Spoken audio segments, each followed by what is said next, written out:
Cyber fraud gang का पर्दाफाश, 3 शातिर गिरफ्तार, हजारों ग्राहकों को लगा चुके थे अब तक चूना। आपको बता दें कि मुजफ्फरपुर पुलिस की साइबर टीम ने साइबर फ्रॉड करने वाले एक बड़े गिरोह का भंडाफोड़ किया है के द्वारा ग्राहकों से ऑनलाइन डिलीवरी और ऑनलाइन शॉपिंग करने वाले ग्राहकों को टारगेट किया जा रहा था। एसएसपी सुशील कुमार ने प्रेस कॉन्फ्रेंस कर दी है मामले की जानकारी। पकड़े गए आरोपी बिहार के मुजफ्फरपुर और शेखपुरा जिले के रहने वाले हैं। इनके पास से पुलिस ने करीब 3 दर्जन मोबाइल फोन, पेन ड्राइव, कई गैजेट्स, कंप्यूटर और अन्य सामग्री भी बरामद किया है। पुलिस इनसे किए गए पूछताछ के बाद अब गिरोह में शामिल अन्य सदस्यों की जानकारी जुटा रही है। देखिए ये खास रिपोर्ट। सर, बड़ी डिटेक्शन की गई है, क्या कुछ है? जैसा आपको पता है कि साइबर क्राइम को के लिए एक साइबर थाना हर ज़िले में ओपन हुआ है, नोटिफाइड हुआ है और उसमें एसपी रैंक के पदाधिकारी को एसएचओ के तौर पर प्रतिनियुक्त किया गया है। लगातार मकसद यही है कि जो साइबर क्राइम है, जो बढ़ रहा है साइबर क्राइम, उस पर इफ़ेक्टिव कार्रवाई की जा सके और ईओयू के द्वारा, पुलिस मुख्यालय और ईओयू के द्वारा साइबर ऑपरेशन साइबर प्रहार भी चलाया जा रहा है। तो उसी के क्रम में कुछ संदिग्ध गतिविधि वाले मोबाइल नंबर की सूचना हम लोगों को प्राप्त हुई थी।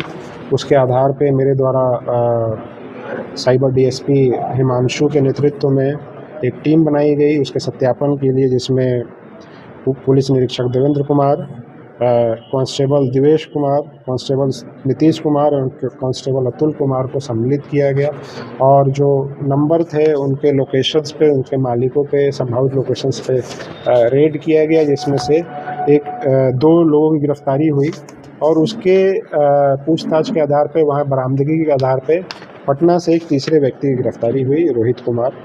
जो 3 लोग गिरफ्तार हुए हैं उसमें मोहम्मद हुसैन है, ये पिता मोहम्मद कलाम है, ग्राम रसूलपुर के हैं, ये पारू थाना के है। दूसरा है विपिन कुमार, ये बेरुआ का है, थाना सरैया का है।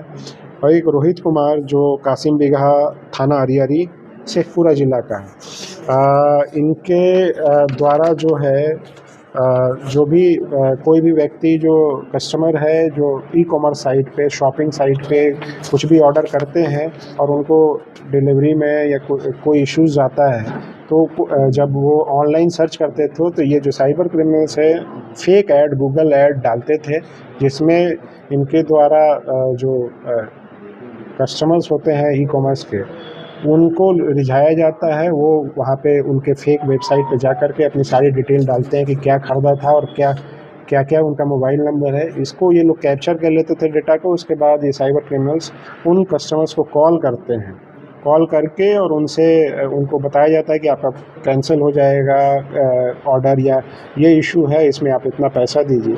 और उसी में बहला फुसला करके वो एपीके फाइल जो इंस्टॉल करवाते थे उनके मोबाइल में, फेक ऐप इंस्टॉल करवाते थे और उसके माध्यम से यूपीआई का इनको एक्सेस हो जाता था। उसके अलावा ओटीपी का एक्सेस हो जाता था और सारी मोबाइल में जितने भी इंफॉर्मेशन होती है उसका एक्सेस हो जाता है और जिसके आधार पे लोगों के मोबाइल से, यूपीआई से, अकाउंट से पैसे निकाल लेते थे। तो इसमें जो गिरफ्तारी हुई, उसके अलावा जो रेड हुआ है उसमें बहुत बड़ी संख्या में मोबाइल की जब्ती हुई है। टोटल 32 मोबाइल की जब्ती की गई है, जिसमें 8 मोबाइल आईफोन है। सिम कार्ड इनके पास से 9 बरामद हुआ है, लैपटॉप 5 बरामद हुआ है, मॉनिटर 1 बरामद हुआ है, सीपीयू 1 बरामद हुआ है, मदरबोर्ड 1 बरामद हुआ है, चेकबुक 1 बरामद हुआ है, डेबिट कार्ड, एटीएम कार्ड जो होता है 12 बरामद हुए हैं, पेन ड्राइव 2 बरामद हुए हैं। इनके पास से कुछ नोटबुक भी मिले जिसमें पैसे के लेन देन का हिसाब किताब लिखा हुआ था। ये सब सारी चीज़ें हम लोग इन्वेस्टिगेट कर रहे हैं। ये ऑपरेट सर कहाँ पे करते थे? कोई ये देखिए, इनका मुजफ्फरपुर में भी ऑपरेट करते थे और पटना से भी ऑपरेट करते थे, शेखपुरा से भी। ये थोड़ा इंटर डिस्ट्रिक्ट, इंटर स्टेट एक इनका गैंग है, जिसकी हम लोग इन्वेस्टिगेशन करके इनके अन्य गैंग मेंबर्स का भी पता करके उन पर भी कार्रवाई करेंगे। ये जो साइबर क्राइम होता है, आप लोग के माध्यम से मैं लोगों से अपील करना चाहूँगा कि जो साइबर क्रिमिनल्स होते हैं सफल वो तभी हो पाते हैं जब हम लोग, खास करके जो विक्टिम होते हैं, वो प्रत्यक्ष या अप्रत्यक्ष रूप से उनका सहयोग करते हैं साइबर क्रिमिनल्स का, चाहे वो अपने डिटेल्स को बता करके या चाहे उनके द्वारा दिए गए सॉफ्टवेयर को इंस्टॉल करके या उनके द्वारा जो भी निर्देश दिया जाता है उसको फॉलो करके, जबकि कोई भी ऑफिशियल कस्टमर केयर होता है या कोई भी वेबसाइट होता है वो आपसे कभी भी आपके पर्सनल डिटेल्स को, अकाउंट नंबर को कभी भी नहीं मांगेगा। तो मेरा लोगों से अपील होगा कि ऐसे जब इस तरह का कॉल आए तो तुरंत 1930 पे सूचना दें और ऐसे नंबर्स को ब्लॉक कर दें, 1930 पे सूचना देते और उसके अलावा कभी भी अपने पर्सनल डिटेल्स को शेयर ना करें। जितनी सावधानी बरतेंगे उतना साइबर क्रिमिनल से बच के रहेंगे। और हम लोग को सूचना देने के बाद हम लोग लगातार कार्रवाई कर रहे हैं, जैसे इसमें भी कार्रवाई की गई है सूचना के आधार पर ही।